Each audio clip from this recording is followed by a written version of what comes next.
Recently, Fortnite YouTuber FaZe Jarvis has been issued a lifetime ban by Epic Games, following his public use of cheating hacks. Facing these accusations, the YouTuber felt that it was uncalled for and the punishment was far too strict. In an apology video posted Sunday, Jarvis explained that he got the ban after using AIMBOTs, a type of in-game cheat that allows players to automatically aim at opponents, greatly increasing shooting accuracy. He is visibly seen crying in his video, and several times he mentioned that he had no idea that the consequences would be this extreme for this particular use case. This ban has caused the community to split into two groups. One group uttering that it is not justified, that the ban should be lifted, and Jarvis should be able to play again, whilst other people believe that it is fully justified and the ban should not be lifted. Malicious cheating has been used by pros before, when two Fortnite players called Xxif and Ronaldo were found guilty of cheating during the qualifiers for an upcoming $30 million tournament. The two of them only got a 14-day suspension and made it back in time to qualify for the World Cup.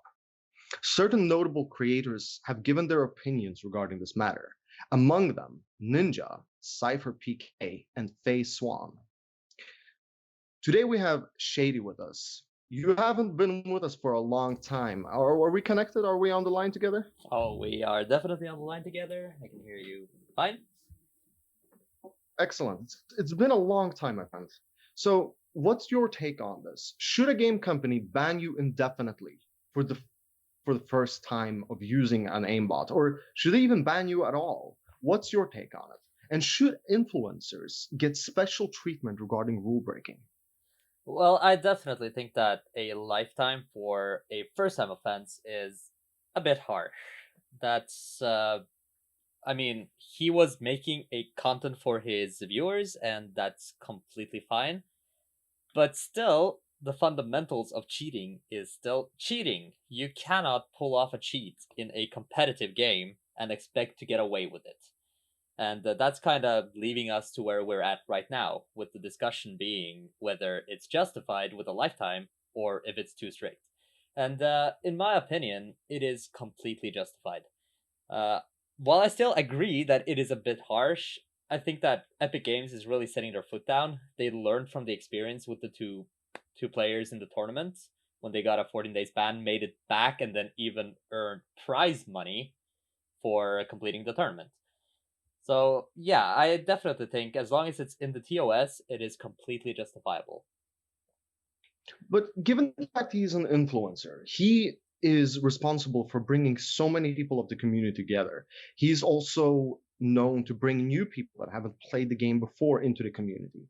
This was not an aimbot shown off to win games. It was shown off for demonstrative purposes to give people the idea of how a how an aimbot works. This is for educational purposes, but also entertainment purposes. He didn't necessarily use it to win games for himself. So he really didn't cheat, especially since he's an influencer. Would you say that that is more justified, or is it a very binary rule set? You use aimbot, you are banned. No questions asked, regardless of who you are. In my honest opinion, I think that influencers using hacks is even worse than just a regular person using hacks. Because, just like you said, they bring people into the game. People watch them for entertainment. People learn from them.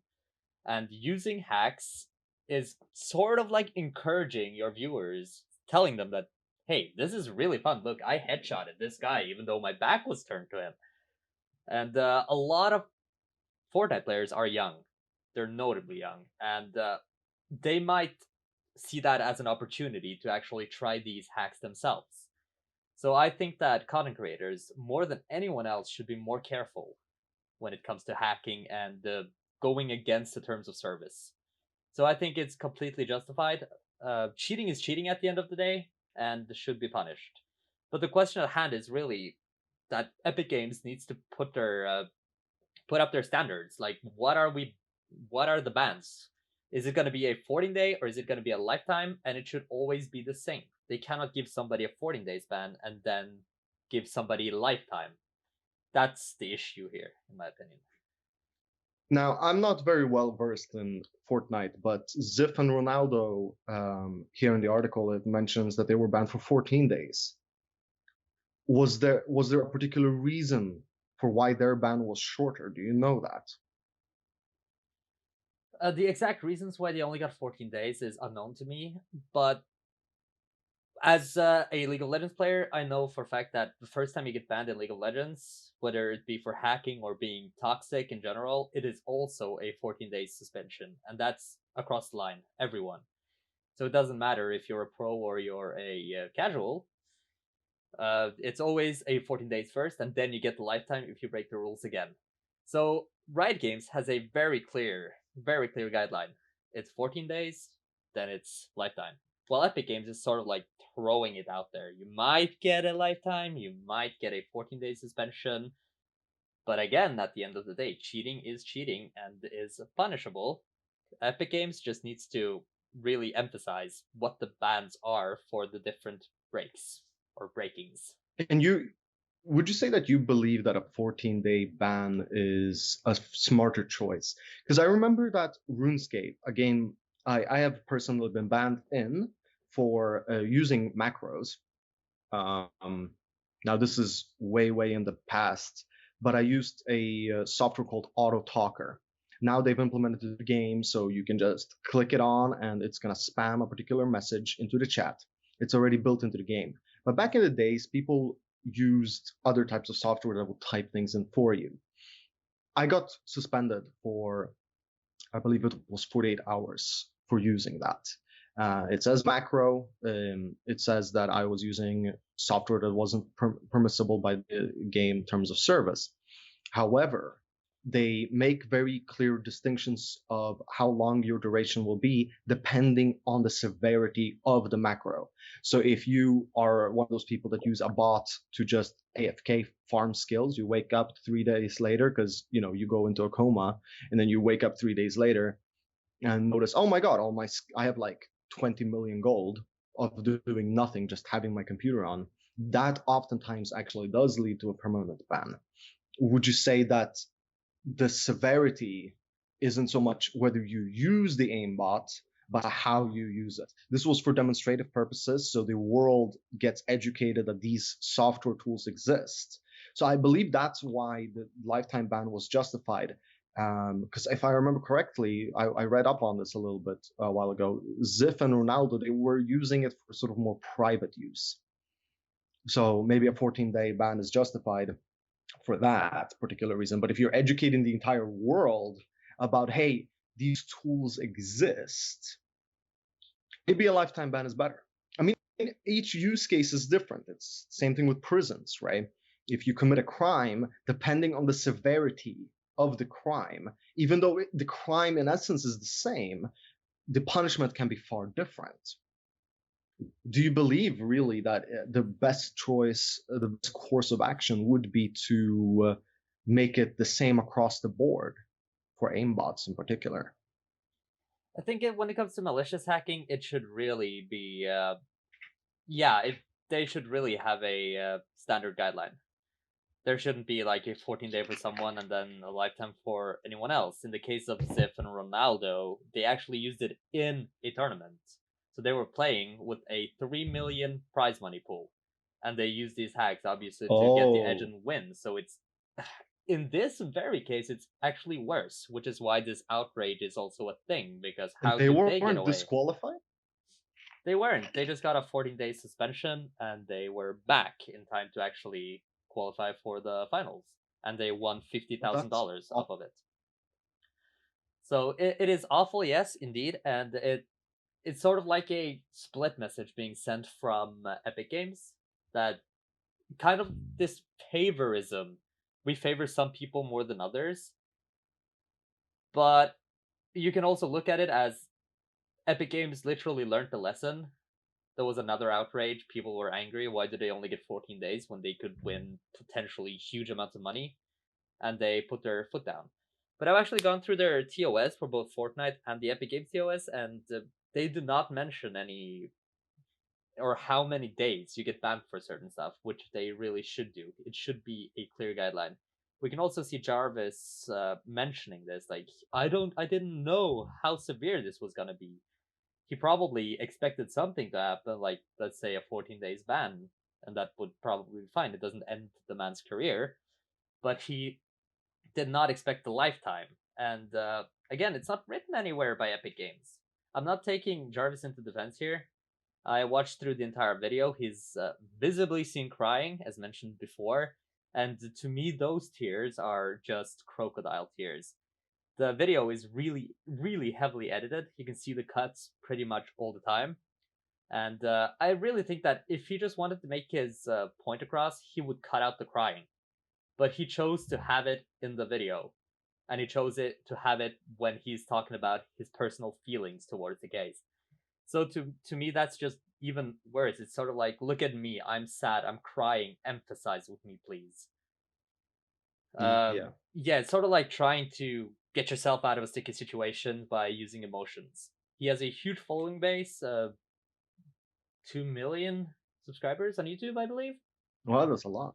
So yeah, he has a lot of influence, and that's what makes this a bad case, in my opinion. That's what brings it up there with the hackers who hacked in a tournament, because you're influencing a lot of people, and people follow your example. That's sort of the entire thing. Like, Ninja goes to Mixer, everybody moves with him, or most people move with him to Mixer. All of a sudden, everybody who were really loyal Twitch fans are now Mixer fans. These guys have a lot of influence, and they should use it to. And I mean, they already have special treatment, don't they? If you think about it this way, for those of you guys that are watching that don't know, we do broadcasts on a regular basis. And we already get a lot of special treatment from a lot of game companies. Like, take, for example, Paladins. There are a lot of programs open for streamers and video content creators where the game company behind the Paladins game, Evil Mojo, right? Oh my god, Mojo Jojo, Evil Mojo Games. They give you free sort of in-game digital content, which are meant to be used for giveaways. So streamers already get a lot of extra benefits, even excluding sponsors. Sponsored messages, all of that are paid for. And sometimes when you have a big following, like 2 million in Jarvis' case, that's a lot of influence he already has on his community and the game itself. So in my opinion, doing an aimbot video like that, showcasing for those that aren't aware of it, that these tools exist for public use, be it free or paid, it seems incredibly disrespectful towards the game developers that have given you so much already, that now you're tarnishing their brand and the security and privacy of their game for tools like that to be used by your community. I think the lifetime ban is justified, but I agree with you. If they don't really mention it in the TOS, exactly the boundaries, the parameters of what a punishment for such an action ought to be, that really goes in Jarvis' defense. Jarvis's defense, my bad. Do you reckon that all the other influence, the fact that there's a massive internet outrage over this particular topic, do you reckon that his ban should be lifted, seeing as he really wasn't aware of it, at least aware of the severity of the consequences? Should it be lifted? So the community is very split. A lot of people, and I've gone through a lot of comments. A lot of people are really, really mad for people sympathizing with Jarvis. They really want to see action being taken, and it's sort of like the entitlement principle here. So he's a streamer, he didn't expect to get banned because he makes money for Fortnite, and in return Fortnite gives him money, And Yeah. like, how can something this horrible happen to me, who is constantly working for you, making your game better, bringing new people in.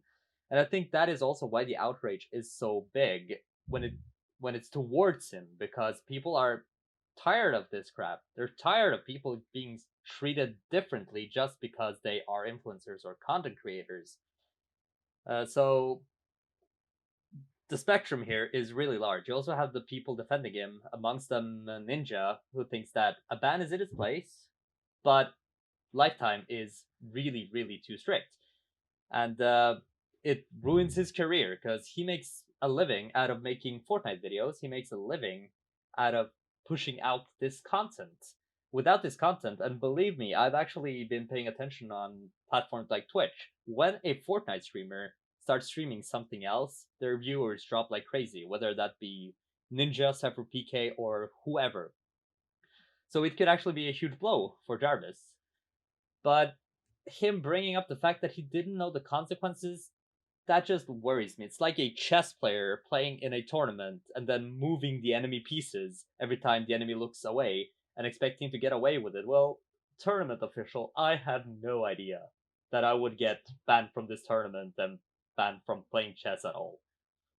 Or like a Yeah, it football seems coach. like it seems like you believe that it's like once a ban is in place, I mean, you ought to know the rules. You agree to them when you register your account, after all.